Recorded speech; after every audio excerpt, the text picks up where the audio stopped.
the waves of the water. And when you think about the storms of life, spiritually and naturally, they can come in all different shapes and sizes. Our storm came when I lost my husband about 2 years ago, and I was not prepared.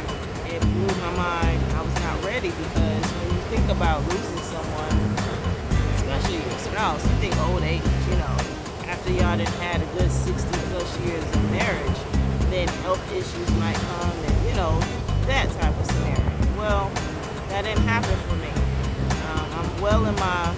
Was well in my 30s and lost my spouse. And I was not prepared mentally, physically, financially, at all for any of it. So I want to talk about being prepared for the storms in life that come riding on in.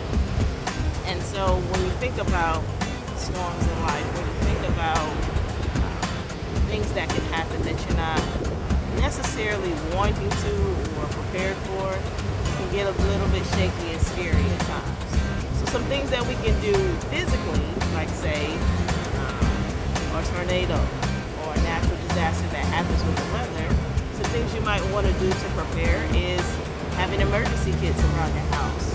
Have backups of batteries and flashlights, candles even, for storms that come, power outages, blackouts, different things like that. Hurricanes, we're out on the water now. Those happen regularly. So some physical things or some natural things that you can do to prepare is make sure your house has some things to help your family in the times of storms. You might want to have first aid kits, emergency blankets, and food that you don't have to warm up just in case it's a power outage. Do you have canned goods? Do you have non-perishable items? Do you have, I don't want to say toilet paper because then, Walmart shelves might disappear with all the toilet paper, but water. I mean, the body can survive off water even if it doesn't have any food. So having bottles of water everywhere or containers of water around the house to do multiple things. You need water to wash clothes. If you can't wash your clothes, you need water to take a shower. If the water is not running, you need water to brush your teeth, wash your face, and to cook with, to drink, to eat with. So water is a necessity to have in cases of a storm. So make sure you have those type of items. Another thing you might want to have in case of a storm is blankets, sleeping bags, just in case there's a power outage and your house gets cold. I don't know, it might be in the wintertime, it might be in the summer, but either way, you might want to have backup blankets just in case. You never know what the weather will be. I talked a little bit about this before in a different video with preparing for natural disasters and different storms, but think about this. If something was to happen, say you were on vacation or you were at home, are you prepared? Do you have things in your vehicle that can help you? Do you have things just in case you get a flat tire? Do you have flashlights and batteries in your car? Do you have extra blankets and extra snacks and water bottles in your car? My kids and I, we have our go bags. And these go-go bags is what I call them. Is our emergency kit backpacks. We just took some old school backpacks that we had from previous years and stuffed them with an extra pair of clothes, some socks, just in case we're stuck in a car somewhere on the side of the road and it gets cold at night. We got some underclothes in there. We have snacks, bottled water, flashlights, batteries, those different types of items in your go backpack. But those are just some physical things you can prepare for. Now let's talk about spiritual storms. Spiritual storms that happen that you may not be ready for. It's like when you lose someone, like what we did, or a child, or a parent. Spiritual storms can be financially, your bank account just goes to zero, or you need a way to pay bills. Spiritually, it could be an attack on your body. It can be something health-wise that happens to you, or mentally or physically, that happens to your body health-wise. Spiritually, it could be a loved one getting attacked spiritually.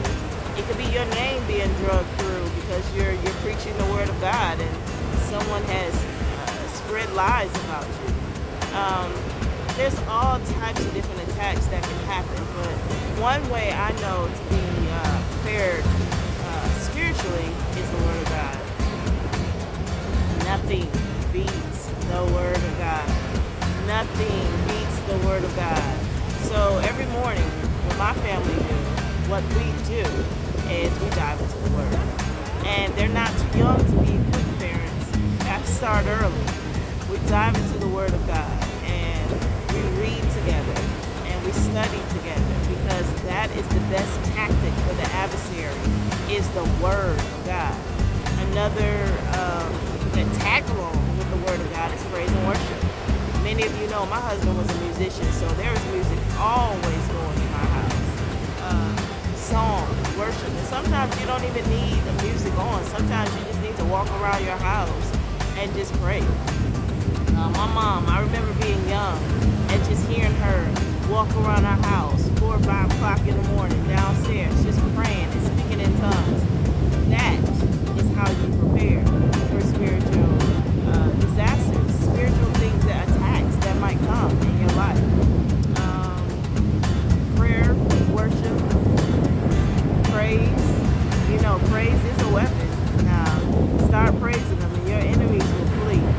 And another thing, please dive into the word of God, especially with your children. It's good to put on a good song, but it's nothing like the word of God. Getting it into their hearts and their souls, planting seeds in them. And they may not always comprehend everything. I know I have to break a lot of the word down to my children because they're children. They don't comprehend everything, but it's nothing like planting that seed on the inside of them, getting it deep down. So that's really all I have today.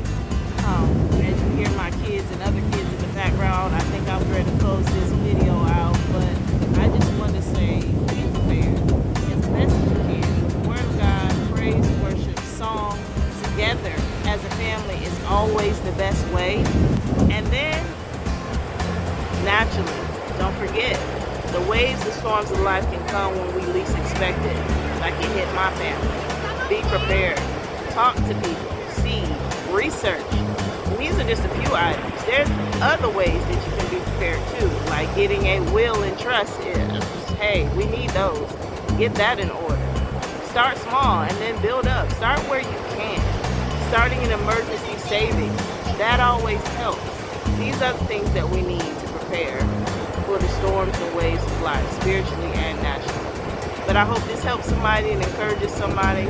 Family, take care. Spend some time with your children and your friends this summer. Have a wonderful summer, and I hope to see you soon. Peace out.